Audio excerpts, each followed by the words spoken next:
Más textos disponibles en Razón y virtudes de los muertos. Dice Sigüenza que el amor más grande del hombre, además del amor al hijo, es el de su personalidad, de su conciencia, del sentimiento de sí mismo. Este autosentimiento, esta visión de sí mismo, es el principio y efecto, la flor y el fruto de su vida, la luz y la sal de su vida, de la vida del ser complejo, conjunto sociable de muchas vidas o células sedentarias. Parece que somos una suma, una emulsión de 30 trillones de células. 30 trillones o 60 trillones. Es igual. Sigüenza mira su carne, mira también, honestamente, la carne de los demás. ¿Cuánta célula, Señor? Y se maravilla de que en algunos cuerpos se produzca la preciosa unidad del sentimiento de los 30 trillones. El trastorno de una de las principales entrañas altera o extingue la armonía de esa multitud federativa de menudas criaturas anatómicas. Miles de ellas perecen, pero el hombre todavía subsiste. O muere el hombre, apagóse el sentimiento de sí mismo, y muchos millares de células prosiguen viviendo. Pero que nos importa ya esa vida esparcida, exclama Sigüenza, pensando, no como pensaría un biólogo, sino solo como unidad, como hombre uno. La muerte del conjunto, la disociación de los 30 trillones de células ha cegado, ha deshecho ese sentirse a sí mismo, que, sea un gozoso o desventurado sentimiento, es infinitamente amable y es bueno, porque es voluntad alumbrada y saber que se vive. Por eso nos horroriza el morir y tememos la locura. En la locura hay un estado de suplicio de la conciencia, o la perdida, la disolución del propio concepto. Ya no se es como se ha sido. Y aunque el cuerdo, por ahínco de penitente, por afanes de filósofo, por ansias de perfección, haga propósitos de enmendarse y se abrace y sublime en la llama de la caridad, de la sabiduría y del trabajo, logra ese perfeccionamiento sin olvidarse de sí mismo en su pasado, y precisamente porque no lo olvida, porque no ha perdido el sentirse. Todo él es el mismo, y todo suyo, aunque la cumbre tenga más sol que la ladera, y aquella es cumbre porque hay un hondo, un comienzo oscuro que la mantiene. No nace la flor de la simiente oculta en la tierra estercolada. La muerte y la locura, va pensando Sigüenza, son los males que más conturban el corazón del hombre. El de la muerte es inevitable, al menos por ahora. Pero, ¿y el de la locura?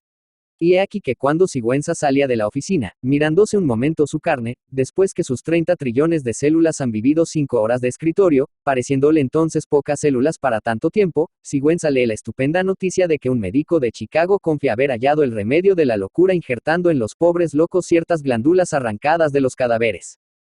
Estas glándulas segregan el divino licor de la razón que beben ávidamente las células nerviosas del cerebro. El sabio fisiólogo ha ensayado su descubrimiento en 2 mujeres. Todavía se desconoce su eficacia. Este injerto, biológicamente, es verdadero, es viable. Ya sabéis, porque Sigüenza también lo sabe, que el hombre no muere del todo enseguida. Dastre, profesor de fisiología de la Sorbona, ha dicho que un organismo vivo no puede ser al mismo tiempo un cementerio, que la muerte se difunde, que es un fenómeno progresivo que comienza en un punto y se extiende al resto del hombre. Pero Dastre también ha dicho que la muerte tiene un principio y un fin, que después del certificado de defunción las uñas y los cabellos del muerto siguen creciendo, porque ese certificado es un pronóstico de que el sujeto morirá, no de que esté y si muerto, que no hay muerte verdadera sino cuando la muerte universal de todos los elementos que componen el individuo se ha cumplido. Cita el caso del fisiólogo ruso Kuliavko, que hizo latir isocronamente el corazón de un hombre 18 horas después del fallecimiento oficial. Y añade, es preciso recurrir a artificios de destrucción de una gran violencia para matar de un golpe una célula. Una acción mecánica capaz de triturar de una vez todas las partes vivas de un ser complejo, de un animal, de una planta, habría de poseer un impulso inconcebible.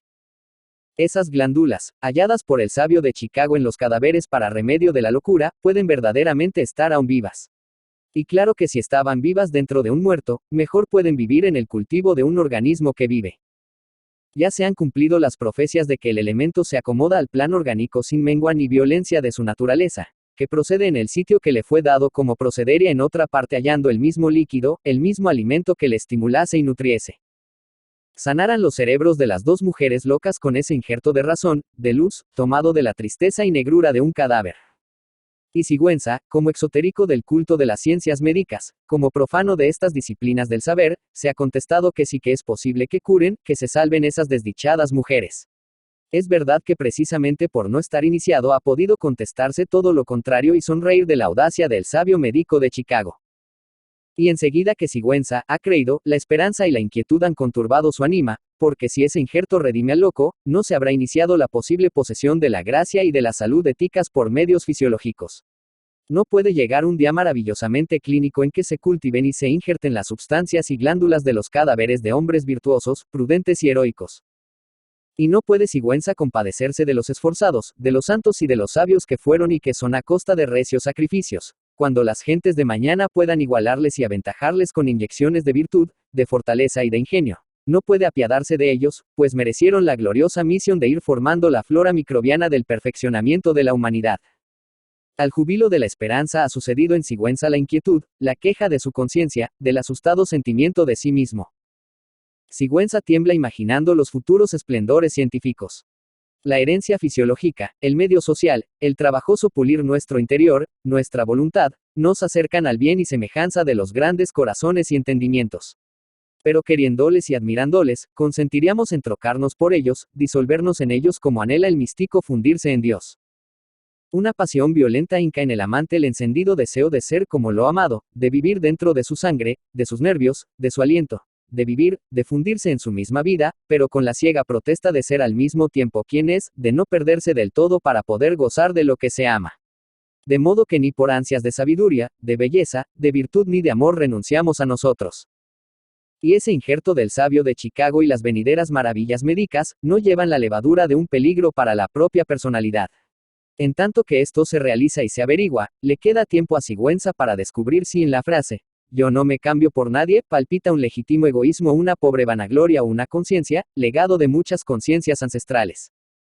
Y con estos pensamientos se aparta de haber vivido en siglos futuros, en los que, no hallándole muy cabal de sosegadas virtudes, le aplicasen una vacuna, un injerto de glándula de bondad de un varón muy bueno, muy siervo de Dios, pero que fuese un entusiasta secretario de ayuntamiento, enamorado de la alcubilla, o coleccionista de sellos. Gabriel Miró. Gabriel Miró Ferrer, Alicante, 28 de julio de 1879, Madrid, 27 de mayo de 1931, fue un escritor español, encuadrado habitualmente en la llamada generación del 14 o el novecentismo. En 1911 le nombraron cronista de la provincia de Alicante. Desde 1914 anduvo empleado en la Diputación de Barcelona, donde se traslada a vivir.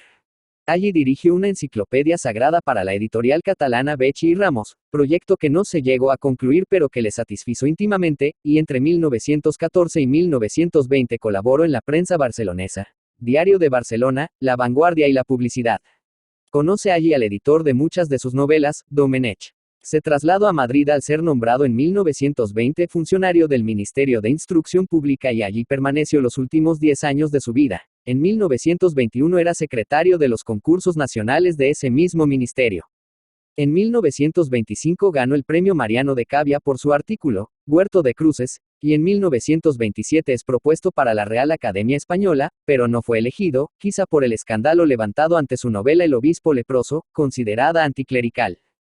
La mayor parte de la crítica considera que la etapa de madurez literaria de Gabriel Miró se inicia con Las cerezas del cementerio, 1910, cuya trama desarrolla el trágico amor del hipersensible joven Félix Valdivia por una mujer mayor, Beatriz, y presenta, en una atmósfera de voluptuosidad y de intimismo lírico, los temas del erotismo, la enfermedad y la muerte.